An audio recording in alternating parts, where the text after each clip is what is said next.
E aí, galera, beleza?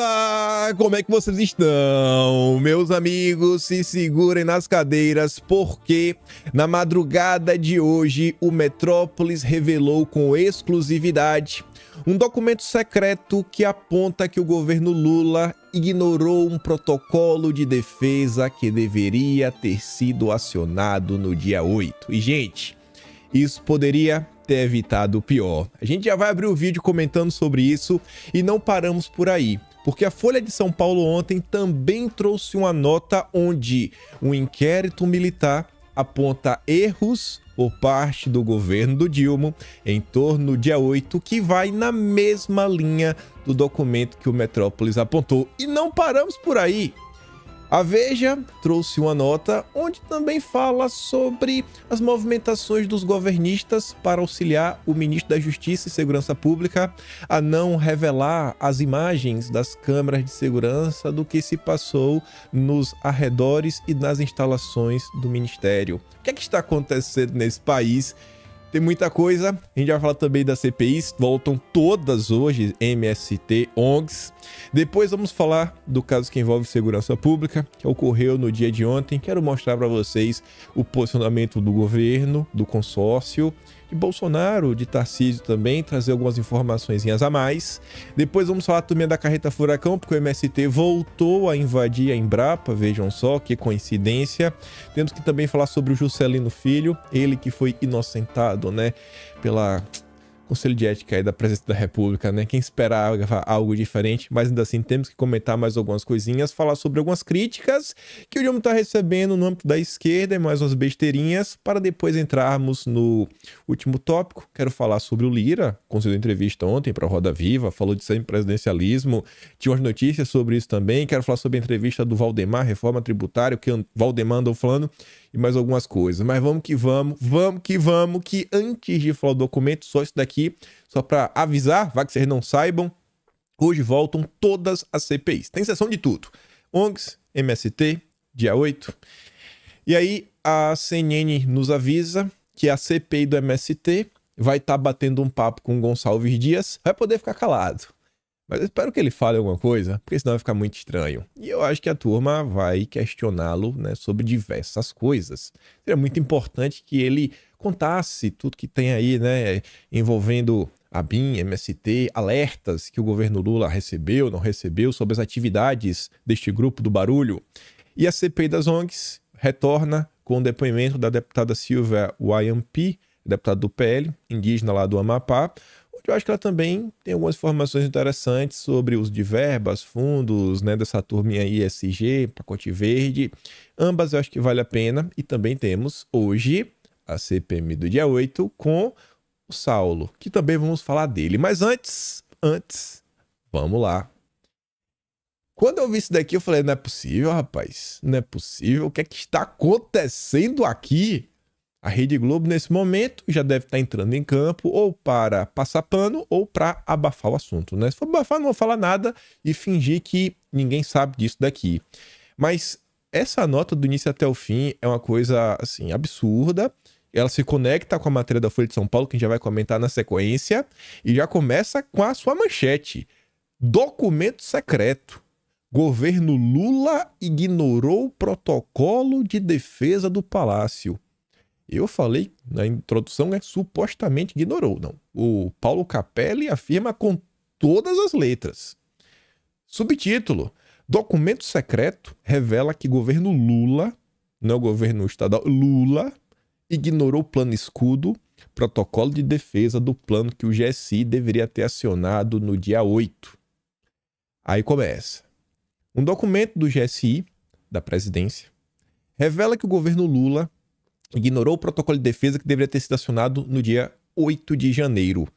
E aí esse documento, ele foi elevado ao grau de sigilo secreto após as depredações com segredo de 15 anos. Uai, mas pera aí, pô. Isso aí fica meio estranho, né, gente? Coloca o sigilo, depois que teve a confusão, coloca sigilo de 15 anos pra ninguém saber o que tem nesse documento. Ai, hein? Esse Dilma tá demais. O plano escudo determina os procedimentos que o GSI deve adotar em situações de risco ao Palácio do Planalto. Por que o governo Lula colocou esse documento com 15 anos de segredo? O que é que o governo tem a esconder? Mas vamos continuar, porque a nota vai comentar sobre isso. A CONA teve acesso ao protocolo e constatou que as diretrizes foram negligenciadas pelo governo. Para evitar as invasões, o Plano Escudo estipula, por exemplo, a atuação conjunta das tropas de choque do Batalhão da Guarda Presidencial, que é o BGP, o Batalhão de Polícia do Exército, que é o BPE, 1º Regimento de Cavalarias das Guardas, né? 1º RCG. Só que no dia 8, porém, apenas o BGP estava de prontidão quando o palácio foi invadido. Onde estava o BPE? Onde estava o 1º RCG? O protocolo determina ainda a formação de 4 barreiras de contenção para evitar que as pessoas invadam. Para evitar o acesso dos invasores ao Planalto. As chamadas linha branca, verde, azul e vermelha, né? Você vê até pelas cores, vermelho seria a última, seria algo assim, rapaz, muito sério. Cruzou a linha vermelha aí só o Batman.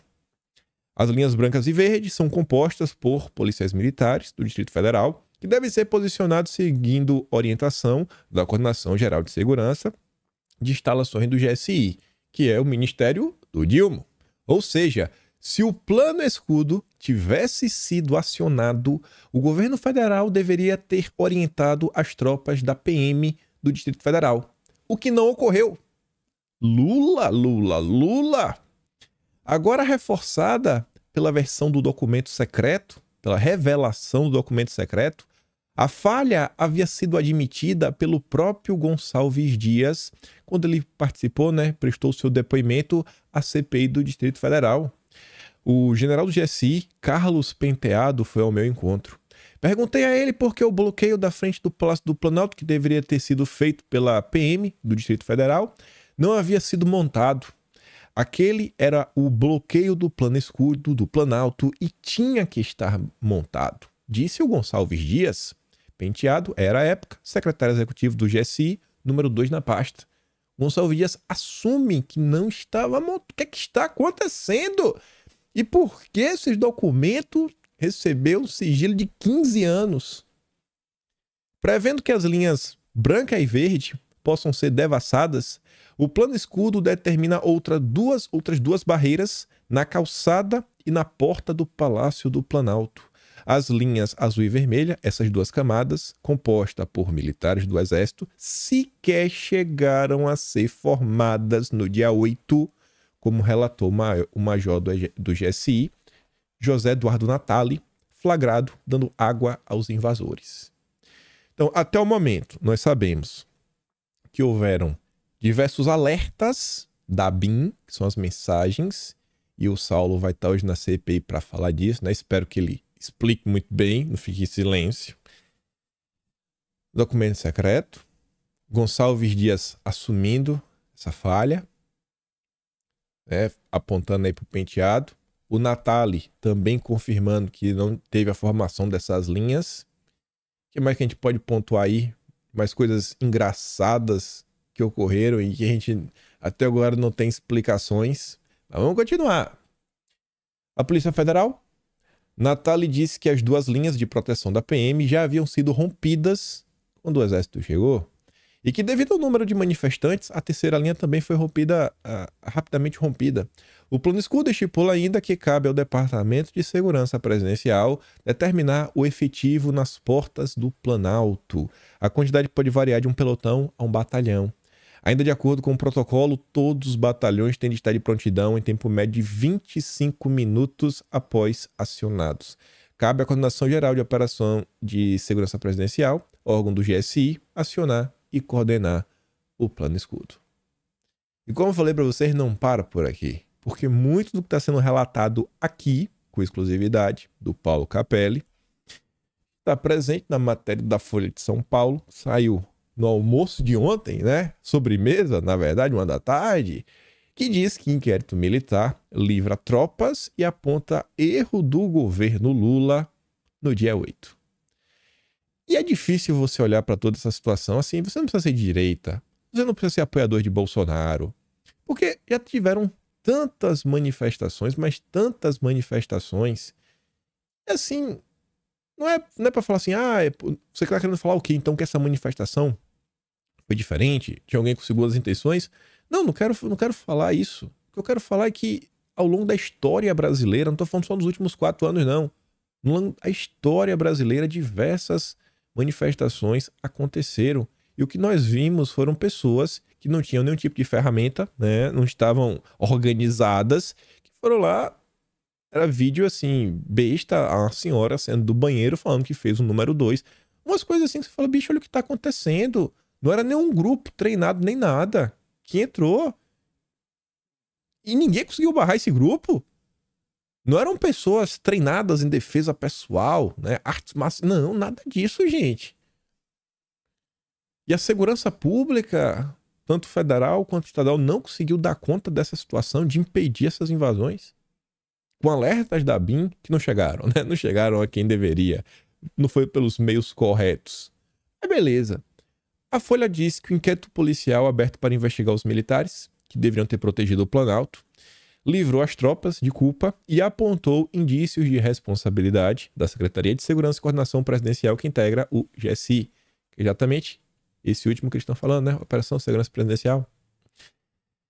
A apuração concluiu que, se houvesse tido planejamento adequado no início do governo do Dilma, seria possível ter evitado a invasão do palácio ou minimizado os estragos.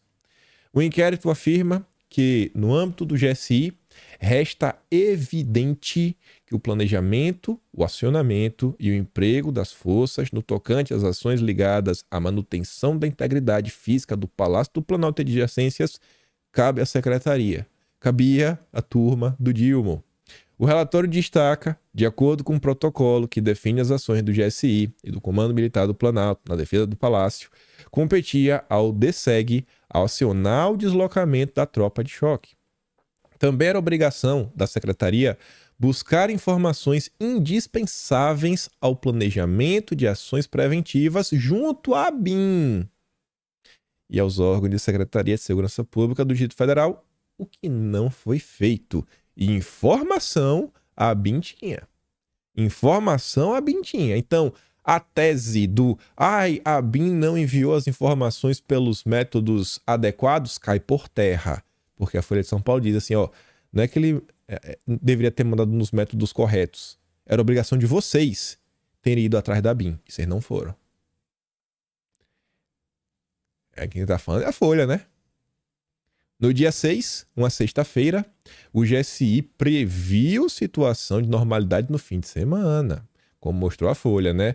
A BIM diz que o ex-ministro recebeu 11 alertas do dia 6 até início dos ataques. Então o GSI falou uma coisa e a BIM estava avisando outra. A título de comparação, o inquérito da PM constatou que o número de militares no dia 8 era menor do que 31 de julho do ano passado, que a Folha de São Paulo diz que Bolsonaro convocou manifestantes contra o judiciário.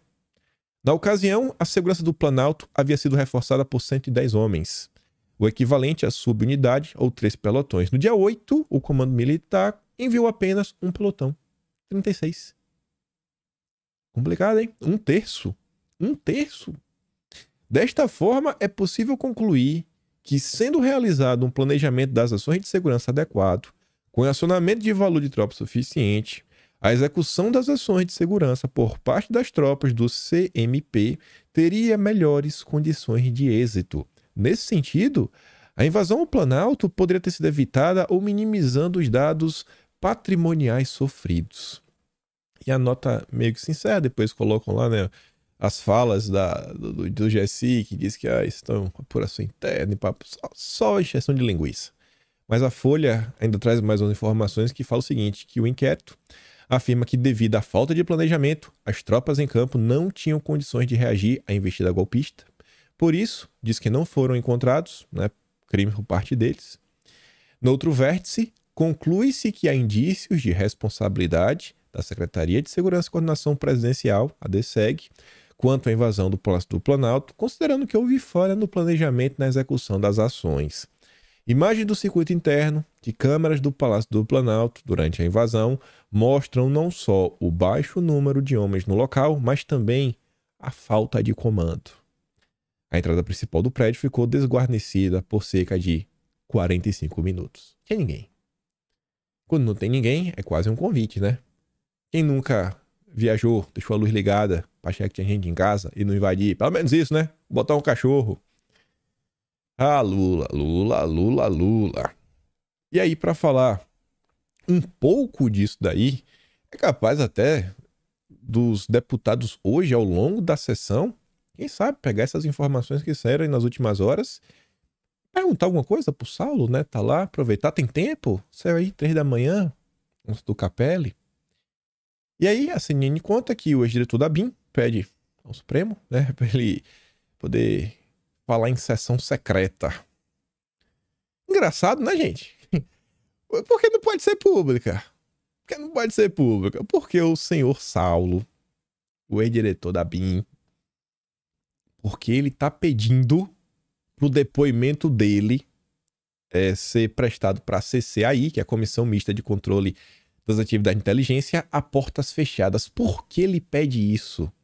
E mais, ele é representado no pedido por quem? Por 2 integrantes da AGU. Da AGU do Dilma, né? Olha que coisa engraçada. O que é que o Saulo não quer falar em público? Que precisa ser a portas fechadas? Isso só vai ficando cada vez mais estranho. A gente já tinha comentado sobre a questão das imagens. Tem uns 3 dias que a gente falou sobre isso. E olha só. A batalha do grupo de Flávio Dino para ocultar as imagens do dia 8. Quem não deve, não teme. É o ditado popular. O Ministério da Justiça rejeitou na última sexta encaminhar a CPI que investiga os atos do dia 8 a íntegra das imagens registradas nas câmeras de segurança instaladas nas áreas internas e externas da pasta. Não pode ver o que está acontecendo dentro do Ministério, é super secreto. Antes da negativa, foi travada uma empreitada que mobilizou a tropa governista e contou inclusive com a pressão sobre membros da cúpula da comissão para que as gravações não chegassem ao Congresso. Eles não queriam. E nesse meio tempo, a turma do Dilma se atrapalhou, não viu, porque fizeram uma votação em bloco. E tá ali, ó. Em junho, uma série de requerimentos de acesso às imagens, apresentada por deputados e senadores de oposição, foi rejeitada em bloco, após uma manobra da base governista. Porém, no último mês, né? Ou seja, no último mês não, que hoje é dia 1º? Hoje é dia 1º, é isso mesmo. No último mês, no caso, até ontem, julho, pedidos com o mesmo teor acabaram aprovados numa votação feita a toque de caixa, né? A imprensa já tá com raiva. Não foi a toque de caixa. Também foi votação em bloco, do mesmo jeito. Você percebe? Deixa eu ver quem escreveu essa nota. Marcela Matos. Na hora de votar em bloco para ajudar o governo, não, é votação em bloco. Na hora que você vota em bloco e prejudica o Lula, é toque de caixa. Você vê como são as coisas, né? É o consórcio. Desde então, conforme foi relatada a reportagem, dias antes da recusa do Ministério, parlamentares governistas vinham pressionando para que Arthur Maia revogasse a aprovação dos requerimentos, mas ele não fez isso. De acordo com parlamentares, um desses pedidos foi feito por Rubens Pereira Júnior, do PT do Maranhão, o estado do Flávio Dino, né? Aliado de primeira hora do ministro. Ele chegou a ocupar 2 secretarias de Estado quando Dino era governador do Maranhão. Enquanto os governistas tentavam reverter a aprovação dos requerimentos, o Ministério da Justiça chegou a encaminhar à CPI no último dia 24 um pedido de dilação do prazo para o envio da resposta, em razão da quantidade de requerimentos recebidos por esta pasta, mas, no final do dia, na sequência, o Ministério negou o envio das imagens sob o argumento de que já está em andamento a investigação criminal sobre o dia 8, o que impediria o compartilhamento dos dados. Mas que conversa, hein? Mas que conversa! Eu não sei, mas parece que quanto mais mexe, pior fica para a turma do Dilma. E aí você lembra de algumas notas sobre questões internacionais, como todo mundo entrou em campo, como foi a festa da democracia. Dilma. Eu espero só que as investigações ocorram da forma que elas merecem. E aqui já fazendo um link para o próximo tema, para a gente falar da que teve aí, né, em São Paulo, nas últimas 50 horas, desde o final de semana, que começa aí com o caso do policial que perdeu sua vida. Vejam só, O mesmo Flávio Dino que negou as imagens é o mesmo Flávio Dino que agora quer as imagens. Ele quer pra ele, não ligado ao dia 8, né? Dino pede uso de imagem de câmeras em uniforme e investigação sem interferência no Guarujá. Mas na hora do Dino ceder as imagens das áreas externas e internas do Ministério da Justiça e Segurança Pública, aí não pode. Aí ele nega. Aí os governistas trabalham para não deixar que os requerimentos sejam aprovados. O PT e suas inconstâncias, suas hipocrisias. Mas é do amor. É tudo com muito amor. Flávio Dino defendeu nesta segunda uso de imagens nas câmeras e uniformes dos policiais para esclarecer o que aconteceu durante a mega operação de forças de segurança na Baixada Santista. Ele disse ainda que espera a investigação independente do caso sem interferência. Beleza, ministro? Beleza, beleza. E vamos falar um pouco desse caso. Tomou conta de todas as redes sociais no dia de ontem. Caso lamentável.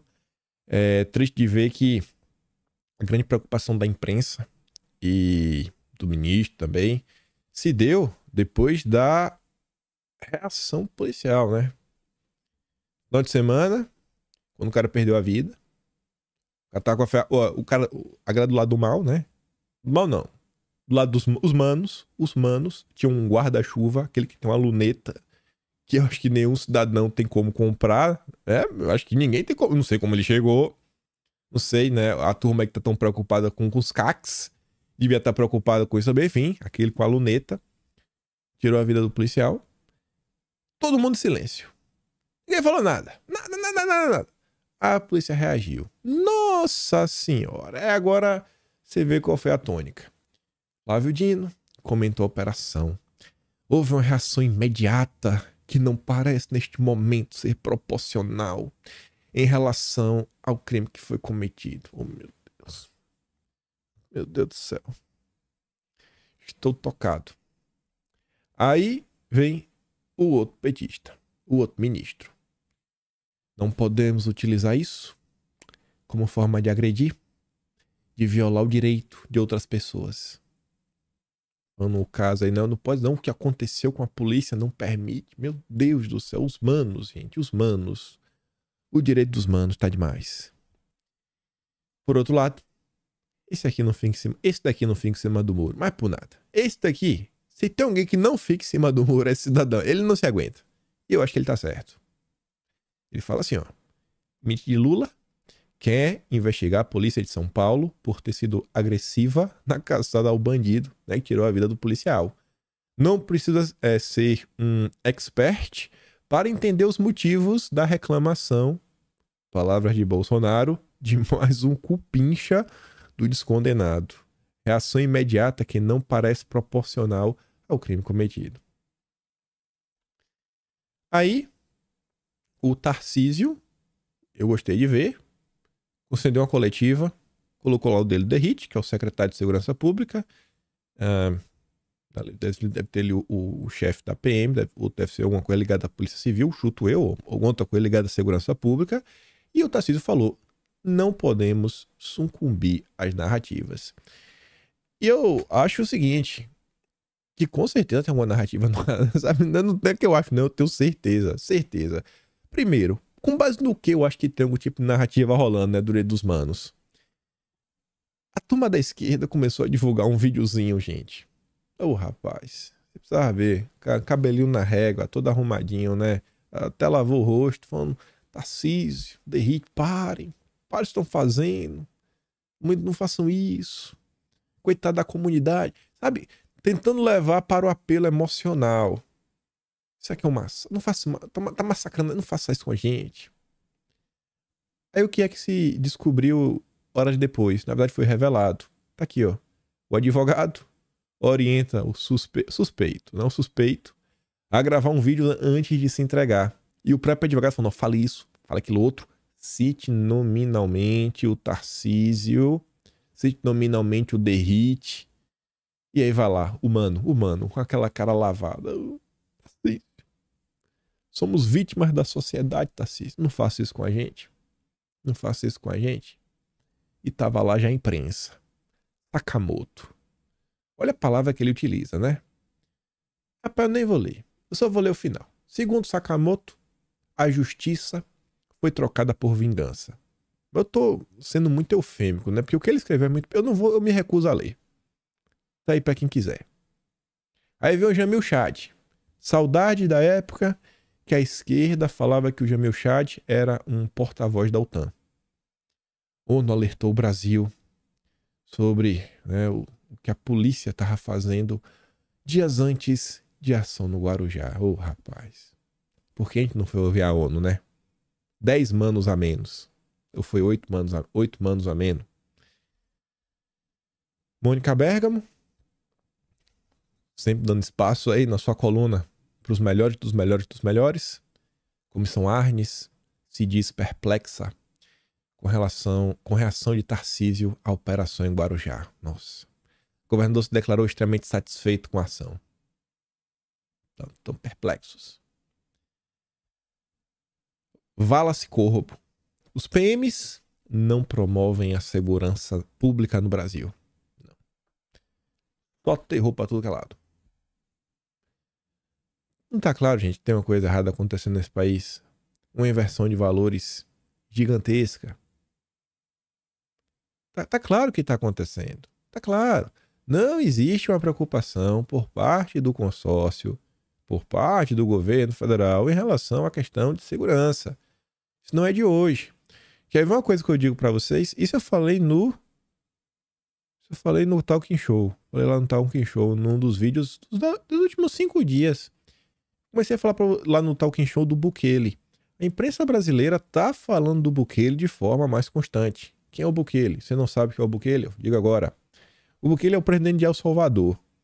Ele vem tomando medidas enérgicas há alguns anos contra a turma do mal, o que fez o país se tornar basicamente a Suíça em termos de segurança pública nas Américas. Talvez seja um dos países mais seguros hoje em todas as Américas. E o índice de aprovação do Bukele está nas alturas. No que diz respeito à segurança pública, assim, é aprovação ou é 96% ou é 91%. Só que aí tá os zongueiros. Os zongueiros estão falando que os direitos humanos estão sendo violados. Não pode. A ONU está reclamando.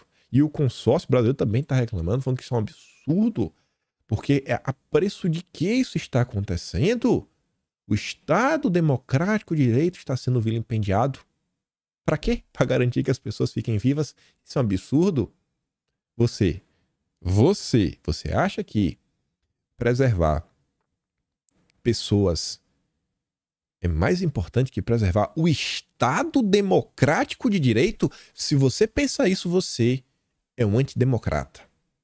Você, no mínimo, é um antidemocrata. E nesse país, não aceitamos antidemocrata. É cadeia. No mínimo, né? Como é que bota no tornozeleira eletrônica? Aí vem a Globo. Essa é sensacional. Olha a manchete. Sobre o Tarcísio. Letalidade da PM sobe 26%. Essa é a manchete. Aí tu pega a nota para ler. Em nota, a Secretaria de Segurança Pública informou do primeiro semestre que as forças detiveram um total de 95.394 pessoas. Ou seja, prenderam 8,4% mais do que no mesmo período do ano passado, né? Prendendo mais gente. De todas essas detenções, em 99,76% das ocorrências, olha isso, gente, 99,76% não houve registro de óbitos em confronto. Os números, segundo o órgão mostram que a principal causa que leva alguém a perder a vida, decorrente de intervenção policial, não é a atuação da polícia, mas sim a opção do confronto feita pelo infrator. Eu acho que é isso que o Tarcísio quer falar quando ele diz: não caiam em narrativas. 99,76%. Eu estou perplexo com o Tarcísio, diz a Comissão Arnes. Os amigos do Sérgio Moro, né? Comissão Arnes.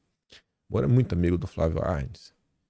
Aí você vê o cara do... Não, a polícia não faz segurança pública. 99,76% tem problemas. O problema é a polícia. O problema é a polícia. Tá mais do que claro que tá acontecendo neste país. Tá mais do que claro. E tem que ser verbalizado. Não é verbalizado nas redes, não precisa. É só mostrar isso.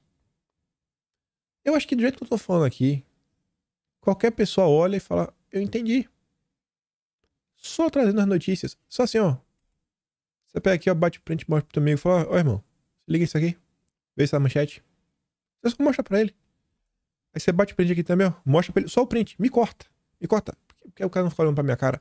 Bota só os quadradinhos. Que aí é bom. Na hora de compartilhar. Não precisa me compartilhar, não. Só os printzinhos ali, ó. Bate a foto, mostra. Sempre faço o vídeo assim, ó, com os cuidadinhos. Olha que print bem batido. É pra facilitar pra vocês na hora de bater o print, mandar pra alguém. Pra conseguir o cara pegar, ler a notícia. Sempre me preocupo com isso, né? A qualidade, o tamanho da letra. Vai ficar fácil, gente.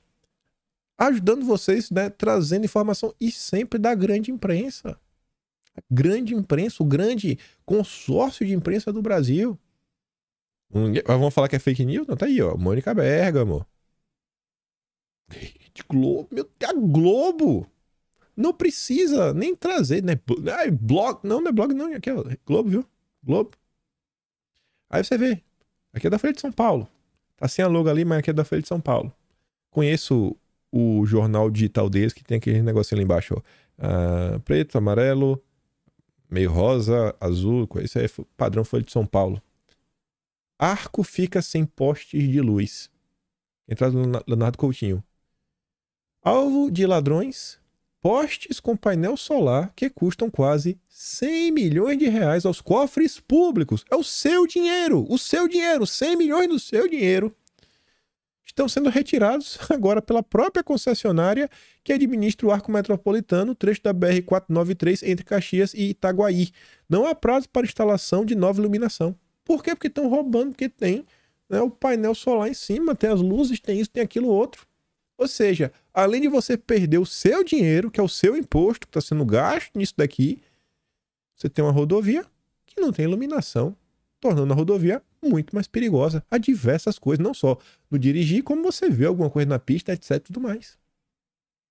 O Leonardo Coutinho diz, né? O pessoal teima em reconhecer, mas o Brasil tá no nível de conflito tipo não na Europa, mas na Europa tá bem claro o que tá acontecendo, né? Tem dois grandes blocos, países brigando assim. No Brasil não, é interno. Mas tá tudo bem. O problema é o Tarcísio, tá perplexo. Nesse âmbito, só uma noticinha rápida, eu vi aqui, eu não acredito, não, eu só acreditei porque é o Ramagem compartilhando. E agora PT? Ramagem compartilha falando que um suposto mandante, lá no caso, a vereadora, é esse cara aí, né? Tá com essa senhora aí na camisa dele, né? Esse adesivo aí. Começa com Dil, termina com Mar. Dilma, né? Mas tá de boa, tá de boa. Não vamos comentar sobre isso, não. Vamos continuar. Vamos continuar pra falar da carreta furacão. Olha aí. Bate o print. Olha que print gostoso pra tu mandar pro teu amigo, então. Mandar teu amigo eleitor de centro. Integrantes da MST ocupam área da Embrapa em Pernambuco às vésperas do evento Semiárido Show. Essa é a segunda vez que a área é ocupada, né? Ainda trouxe print que diz. Não é invadida, é ocupada. A Globo, tá, para apoiar o MST, nunca invade, é ocupação. Quando a ordem judicial determinou a saída do grupo. Durante a tarde, o governo deixou o local após conseguir agendar reunião com o governo federal. Aí, essa notícia de cima. O MST invade. E o que é que o governo Lula faz? Ministro de Lula minimiza a nova invasão. Foi protesto. Tá vendo aí, né? Esse é o tratamento que o Lula e seus ministros dão pra turma do MST. Isso aqui eu só quis trazer rápido, a gente já tinha comentado sobre isso. Isso aqui saiu primeiro na Veja. Foi uma matéria do Hugo Marques. E agora a Globo também trouxe, né? Nomeado por Lula, superintendente do INCRA cita a ocupação do MST como experiência profissional em currículo. Nunca é demais lembrar, ainda mais quando é a Globo divulgando. Mas vamos continuar. Veja só como são as coisas. Essa nota aqui do Nicolas Chores, eu ainda acho que ele fez uma certa desinformação, talvez até fake news, o jornalista da Veja. Com base no que eu digo isso, se liga. Comissão de Ética da Presidência arquiva processo contra o Juscelino. Qual o processo? O uso do avião da FAB para em evento de cavalos. Fala assim, ó, a Comissão de Ética arquivou ontem o processo que investigava Juscelino por ter ido a um leilão de cavalos durante uma passagem a trabalho. Olha o que tá de verde. De vários dias por São Paulo. Peraí, vamos de novo. Durante uma passagem a trabalho de vários dias por São Paulo. Nossa, ele trabalhou vários dias. Aí você fala, pô, bicho, o cara trabalhou vários dias? Aí porque nesse intervalo ele foi no leilão. Vocês estão querendo ir pra cima do Juscelino por causa de um leilão em vários dias? Mas eu acho que isso é fake news. Eu acho que isso é fake news. Vinculado à presidência da República, o colegiado, que inclusive o Dilma, retirou pessoas que tinham mandato, que estavam no governo Bolsonaro, que foram indicadas pelo governo Bolsonaro. O Dilma tirou para botar os parce, os amigos, os prod. O colegiado ainda analisará eventualmente o segundo processo contra Juscelino, que teve na reportagem do Estadão, revelando que o sogro do ministro, Fernando Fialho, usa seu gabinete na esplanada para realizar despachos mesmo sem ter cargo público. Mas vamos voltar, né? Por vários dias, né? Ele viajou vários dias, foi um diazinho só, gente, o leilão. Mas vamos olhar o Estadão, que foi quem fez todas essas denúncias. Matéria do Tássio Lohan. Comissão de Ética arquiva apuração sobre o ministro de Lula que usou o avião da FAB para ver cavalos. Juscelino viajou para São Paulo numa quinta. A Veja diz que foram vários dias. Viajou numa quinta, dia 26. Ele participou de 3 agendas curtas, que, se eu não me engano, totalizam 2 horas e meia no estado. E a partir do meio-dia da sexta, se dedicou a compromissos totalmente privados. Segundo a Veja, foram vários dias. Vários. O Estadão, que na denúncia original trouxe a agenda do ministro, mostra que, olha, ele começa a agenda na quinta e sexta no meio-dia tá de boa, irmão.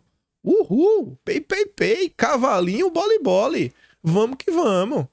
Você consegue ver como são as coisas? Até na hora de noticiar um fato, a imprensa precisa mentir para proteger os ministros de Lula. É um absurdo. É um absurdo. E se você fala que é fake news, eles se doem. Não, é erro. Não é fake news, é um erro. Errou. Porque o jornalista do Conselho, ele não faz fake news, ele só erra. Aí tá ali, né? Compromissos totalmente privados. Assessorou compradores de cavalo, promoveu um dos animais dele, recebeu prêmio em um Oscar de vaqueiros e inaugurou praça que homenageia a um cavalo do sócio. Você conseguiu contar 4 coisas? Mas a nota da Veja dá ideia o quê? Não, olha só. A nota do Estadão mostra que o cara ficou basicamente um dia, só foi um dia de trabalho, deu 2 horas e meia em 3 agendas, um dia, foram um dia de trabalho e 4 eventos privados. A nota da Veja foram vários dias de trabalho e um leilão. Você consegue ver a vagabundagem da nota anterior? Ele voltou à capital federal apenas na segunda, mais uma vez nas asas da FAB.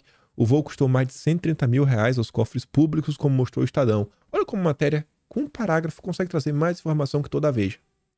Para a Comissão de Ética Pública, Juscelino não usou o avião de maneira indevida. O processo foi arquivado por unanimidade. Todo mundo lá é lulista. E lulista apoia lulista. Lulista segue lulista. Tá aí, gente. É o Brasil.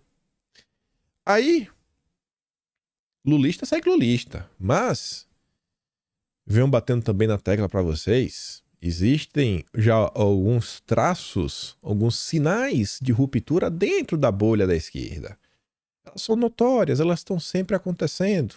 Eu sempre vou seguindo alguns perfis em específico, porque eu acho que eles resumem bem, mas eu podia pegar essa postagem de várias outras pessoas.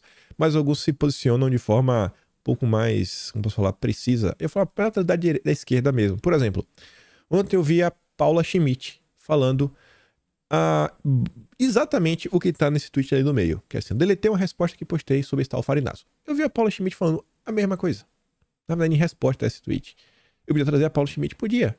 Mas eu podia trazer um perfil da esquerda mesmo, para mostrar para vocês quais são as críticas. Inclusive porque são eles falando dos seus próprios coleguinhas. E o que pode, inclusive, ajudar vocês na hora de tecer alguma crítica ao governo Lula de uma forma mais precisa e de forma que vai incomodar a base dele. Olha o que diz a gringa Brasília. Percebo que o contra-ataque à CPI das ONGs, disseminado nas redes pela turma pseudo-progressista, é mostrar que as ONGs operam no Brasil há tempos, então não tem nada de novo. Mas eles omitem o principal. A turma da esquerda omite o principal. Na hora que eles criticam a CPI das ONGs, o que está acontecendo no Brasil, eles omitem o quê? Que o governo Lula deu todos os cargos importantes da Amazônia para a turma dos Estados Unidos. Leia-se, né? Os neoliberais, os imperialistas. Ela tá falando isso no RT, no tweet dela, falando o seguinte, ó. Deletei uma resposta que postei para esse tal de Farinazo. Esse daí tá na minha mira faz tempo. O expert Bambambam nunca toca no ponto principal. O governo Lula deu todos os cargos importantes da Amazônia para pessoas das fundações imperialistas. Isso, esse expert não fala. O Farinazo é do canal... Não vou falar o nome do canal, não. Não por nada, porque é um nome polêmico. É a arte... É o nome daquele livro do Sun Tzu, né? A arte do conflito, vamos falar assim, né? Das batalhas. Começa com Guerra e termina com Ra. Mas, enfim, esse daí... Eu já vi algum outro comentário do Farinazo, eu entendo o que ela tende a falar. Ele, quando critica o que as coisas que estão sendo reveladas, ele fala assim, olha o que está acontecendo, olha o que a CPI das ONGs está revelando. Ele nunca bate na tecla falando assim, ó, o Lula que nomeou essa gente. Tipo o caso da Foz do Amazonas. A esquerda vai lá e reclama. Não, temos que... É o IBAMA. Tá, mas quem foi que indicou a Marina? Quem que deixa lá, né, o Agostinho, o careca cabeludo, na frente do IBAMA? É o Lula. É o Lula. Então falta aí, né, um empenho de alguma galera. Essa crítica, ela não é só ao Farinazo. Eu já vi a turma da esquerda falar isso do Farinazo. Também falou do outro cara lá, Coelho Tablean. Já estão falando sobre o Rui Costa Pimenta. Porque eles seguem esse mesmo padrão. São vários influenciadores que notei que andaram tweetando a mesma narrativa. ONGs operam no Brasil há muitas décadas. E essa é a única defesa, mequetrefe, que conseguem fazer para ofuscar o fato do governo Lula ter dado cargos para as ONGs. Deve ter rolado, sei lá, um memorando da marqueteira dos democratas orientando. Aí ela traz outro exemplo, ó. Não falei?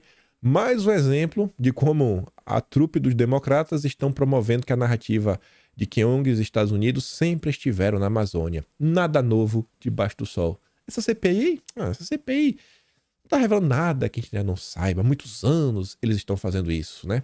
Safados. E ainda com o link da matéria do Pulitzer Center e agência pública, ambos financiados pelos Estados Unidos. Interessante como a marqueteira dos democratas está operando em duas pautas. A Lava Jato, nada tem a ver com os democratas, tudo é culpa do Moro. Estados Unidos e as ONGs sempre estiveram na Amazônia, nada novo em ambas. As pautas são para limpar a barra dos americanos e o baile da coluna continuar. Entenda isso como? Tudo isso aqui que está acontecendo é para o Lula continuar com sua agenda de destruição nacional, uma agenda antipatriótica e ninguém ficar reclamando. Você manter a militância de esquerda alheia, cega, sobre tudo que está acontecendo no Brasil. E você vê essa. Imagine se isso daqui fosse feito durante o governo Bolsonaro. O chororô que iria ser por parte da turma da esquerda, gente. E o SED patrocina curso para servidores da FUNAI. Servidores da FUNAI participam de curso sobre informação e incidentes. É brincadeira? O governo americano dando aula para FUNAI. Ela diz, ó, cadê as pessoas para questionar isso? Então, são pontos para dar aquela cutucada no Dilma. Cutuca ali machuca, ali reclama, ali dói. Outro ponto que eu também, acho que eu comentei na última semana, acho que é a terceira vez que eu tô falando sobre isso. Eu leio a imprensa todo santo dia. Eu leio todas as colunas de política e vários colunistas todo santo dia. Esse tipo de nota aqui não é comum. Não é comum. E o engraçado é que assim, que tá sempre saindo, pelo menos assim, aos pares ou aos trios, no seguinte, sai a nota em um veículo e no outro, sei lá, sai no Globo e na Folha. Sai no Estadão, na Veja e do Metrópolis. Isso assim, nunca sai uma só. E é sempre quando sai naquele dia, todas as notas falando sobre a mesma coisa. Aqui você tem a Folha de São Paulo e a Veja, ambas criticando a parte mais alta do judiciário brasileiro em torno do mesmo item: palestras. Esse negócio de palestra tá ruim. Tá complicado. Ali, né? Desembargadora questiona convite para o grande ministro. E o Ricardo Rangel escreve que no Supremo não tem conflito. Está na hora dos ministros aprenderem que quando precisam explicar que não tem conflito, é porque tem. E ele tá falando de palestra. Tem muita água para rolar. E do jeito que esse governo tá levando as coisas, os números que tá apresentando, fortes chances do Brasil dar errado. E é nesse momento que precisamos ter, sabe, um discurso, mas não é um discurso vazio. É um discurso assim realmente coeso, conciso, um plano de nação, um plano de Brasil para apresentar e mostrar, pô, enquanto essa turma tá aí relativizando a polícia, né, batendo palma por direitos humanos, aprontando em termos da economia, a gente defende isso daqui, ó. Isso. Isso é o que a gente defende. Eu quero... Segura isso daí que eu vou falar mais sobre isso. Vou voltar. Eu quero falar do eleitor de centro nesse aspecto. Aguente isso daí. E como precisamos também acabar com essa conversa mole de eleitor de centro. Mas se liga. Antes de falar disso, esses dias, dia 28, tinha saído essa nota. Já tinha entrado no meu radar. A carta do semipresidencialismo. Arthur Lira pretende desarquivar a mudança no sistema político no Brasil do presidencialismo para o semipresidencialismo. Uma das justificativas do Lira, além que o sistema atual não funciona direito, etc, tudo mais, é que não existe representatividade. As pessoas não se encaixam quando elas olham para os partidos. Exatamente porque todos os partidos do Brasil, com exceção dos partidos de esquerda e o que Bolsonaro está tentando fazer com o PL, que se dependesse do Valdemar não mudava, né? Então, com o que Bolsonaro vem tentando fazer, tirando esse e o PT, PSB, PSOL, tirando a esquerda e a direita, todos os partidos são de centro. É por isso que não tem representatividade, porque centro não existe. Não existe centro. O que é centro, gente? O que é uma ideologia de centro? É o cara que vai na igreja, é casado e trai a esposa. É isso? Porque ele não é nem fiel demais, nem é né, vida louca. Ele tá no meio termo, né? Isso é o moderado?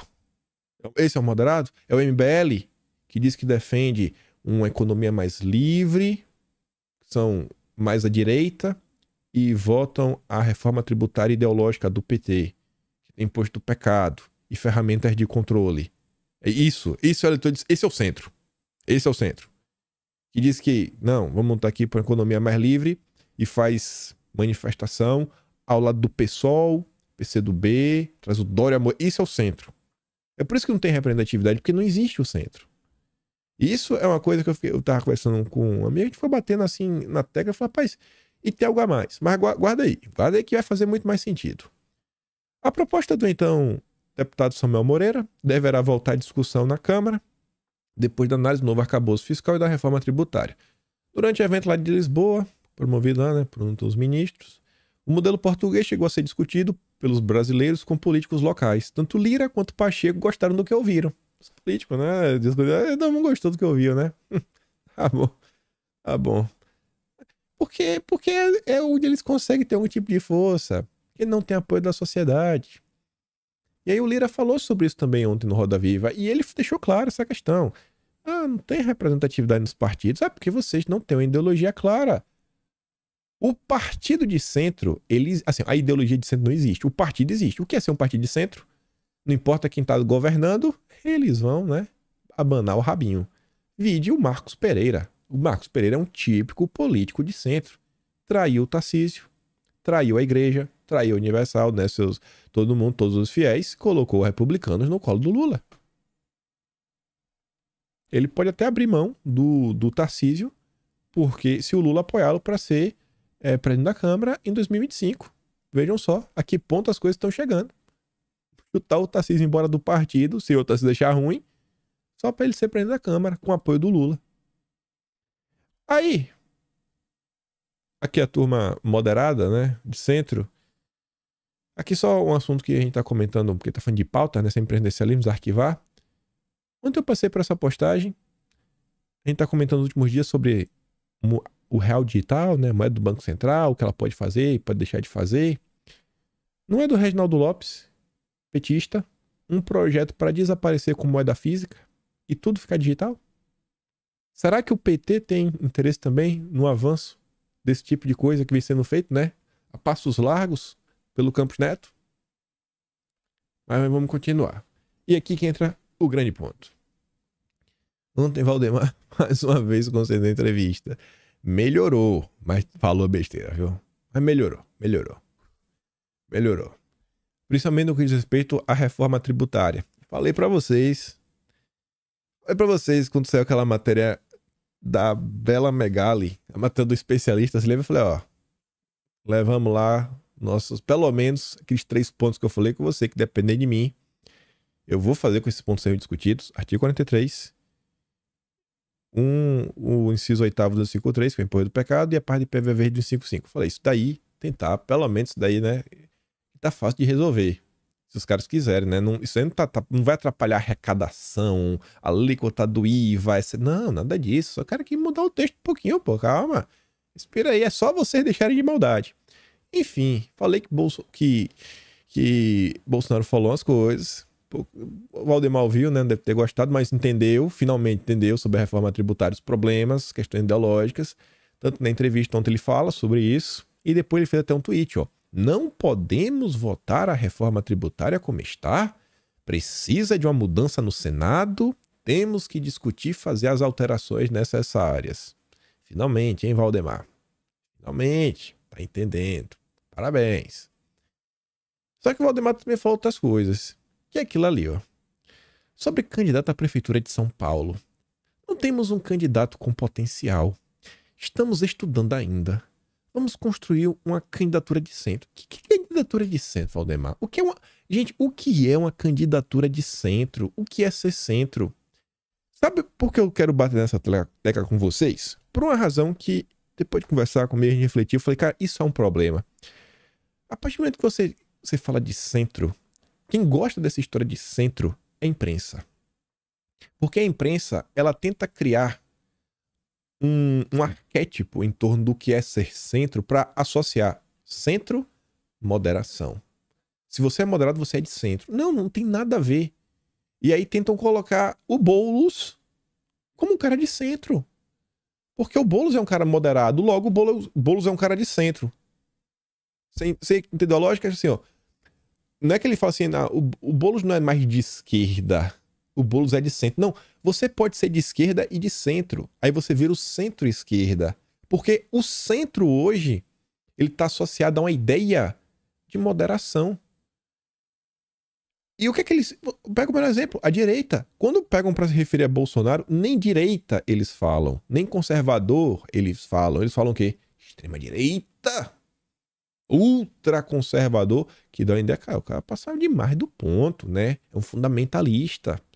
Então eu acho que é importante a gente levantar essa discussão, porque todo dia é aquele papo do liberal, aquele papo do isentão, que no final você vai falar, irmão, que maluquice o que é que vocês defendem, cara? Vocês não têm uma agenda. E acabam, esse discurso ele acaba por ajudar na validação de que a esquerda é moderada, porque eles vendem, não, o Bolsonaro é moderado, o Lula é moderado, não sei quem é moderado. Logo, não existe extrema esquerda, porque todos são moderados. E ser moderado é ser de centro. Por isso que é centro-esquerda. E gera a ideia que a direita, rapaz, não tem moderação. Então, a partir do momento que a gente levanta esse discurso, começa a apontar o que é eleitor de centro. Defina o que é eleitor de centro. As pessoas verão que não existe. E a partir do momento que não existe, a gente entra naquele ponto do Arthur Lira.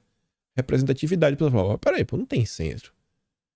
Então, votar no Lira, votar no PP, é votar num cara que não carrega ideologia. É votar num cara que está preocupado com alguma coisa que não é uma agenda. Você não sabe qual é a agenda do Lira, porque não tem agenda. Então, nada o cara na hora de votar, isso a gente não vai conseguir atingir todo o Brasil com isso. Mas também não precisa. Você vê, sei lá, até as ideias de direita, hoje muitas pessoas não entendem muito esse conceito de direita e esquerda. Conceito de revolucionário versus conservador, conceito de globalista versus soberanista. Mas, por mais que muitas pessoas não entendam, várias pessoas hoje no Brasil sabem o que é ser de direita. Quem começou esse movimento, me perdoa. Quer dizer, quem começou pode ser qualquer um. Mas o responsável dessa onda conservadora, essa onda direita que cresceu no Brasil, aí, irmão, foi Bolsonaro. Ah, teve quem ajudou? Teve. Mas sem Bolsonaro, Bolsonaro foi o agente catalisador. Então, assim como a gente já fez em outros momentos, isso aí a gente é bom, isso a gente manja. Nosso jeitinho aqui, a gente fala uma coisa ontem em vídeo, aí vai vocês, a tia do Zap, começa a bater na tecla no Twitter, fala pra um, fala pra outro, passa 6 meses, todo mundo comentando o que a gente fala, hein? Já viram isso, né? Hoje SG, você viu, ninguém fala de SG, agora todo mundo fala de SG. Na época da CPI da pandemia, ninguém sabia que era o Gabas. Passado mês, todo mundo sabia que era o Gabas. Daquele jeito, a gente bate na tecla. Vez ou outra já vi uma pessoa falando, né, que tem um projeto, etc. Vai de país, está tomando forma. Mas uns 3 meses, vocês vão ver que a coisa continua crescendo. Temos que... Isso é uma arapuca criada pela imprensa. A imprensa que ela quer deter, né, o selinho de verificado. Você é moderado, você não é. Eu vi esse tweet aqui, eu falei, bicho, rapaz, isso aqui se encaixa perfeitamente. Esse cara deve estar me espionando. O Atalé deve estar me espionando, porque isso aqui foi dia 30. Eu falei, rapaz, esse bicho deve estar me espionando, velho. Meus conversas de WhatsApp quando é essa. Parcela da população espera que os seus problemas do dia a dia sejam resolvidos, independente de que seja o ator político. A mídia tenta vender isso como se fosse ser de centro. Mas todos os nomes que tentaram não são populares. Não, eu que vou resolver o teu problema. Isso é ser de centro. Não, não é. Não é focar no interesse da população. Não, não é. Não tem nada a ver com isso. Que interesse da população que o Lira quer resolver? Com PL 2630? Voto do CARF? O arcabouço fiscal coloca a economia do Brasil de joelhos? Uma reforma tributária ideológica? Que interesse, que Brasil que o Lira pensa, gente? Papio furado. Balela. Aí eu vi isso daqui, ó. Pra mim isso daqui é até um certo, como posso falar, termômetro de como essa questão, essa questão de se descobrir direito, ela tá crescendo no mundo. Todo dia sai uma notícia sobre isso, né? Eu não sou especialista em Argentina, mas eu vi um comentário que, se for verdade, faz muito sentido, eu vi um comentário da pessoa falando que essa região seria o Nordeste. Por isso que o cara dá um peso a esse comentário, falando assim, ó, pela primeira vez em mais de 20 anos, o peronismo acaba de perder a província de Chubut. Perderam mais de 40 pontos em relação às eleições de 2019. Uma catástrofe para o peronismo, apenas 15 dias das eleições nacionais. É uma ótima notícia para a Argentina. Histórico. Uma região historicamente ligada à esquerda. Aí, você vê aqui, ó. Aqui é a turma de centro. Aqui são os moderados. Governo Lula é cobrado a agir contra crimes da ditadura. Mais de 170 entidades de direitos dos humanos estão pedindo isso. Agora, um grupo formado por elas insiste que o momento de avançar nas políticas públicas de memória, verdade, reparação e justiça, com inspiração nas melhores práticas internacionais, bem como caminhar na ampliação destes conceitos e dessa agenda, incorporando não apenas outras temporalidades históricas, como também outras vítimas, levando em conta especialmente recorte de gênero, raça, classe, território e orientação. A esquerda está o tempo todo construindo uma narrativa, para tentar criar todo um cenário para mostrar, olha, nós somos os bonzinhos, nós somos os salvadores, olha como nós somos bacanas. E aí do outro lado fica a turma tentando falar, não, nós somos aqui, somos de centro-direita. Não, bicho, a gente é de direita, nós somos conservadores. Eu acho que vocês são conservadores no costume, conservadores também na economia. Vide é o que os liberais realmente defendem.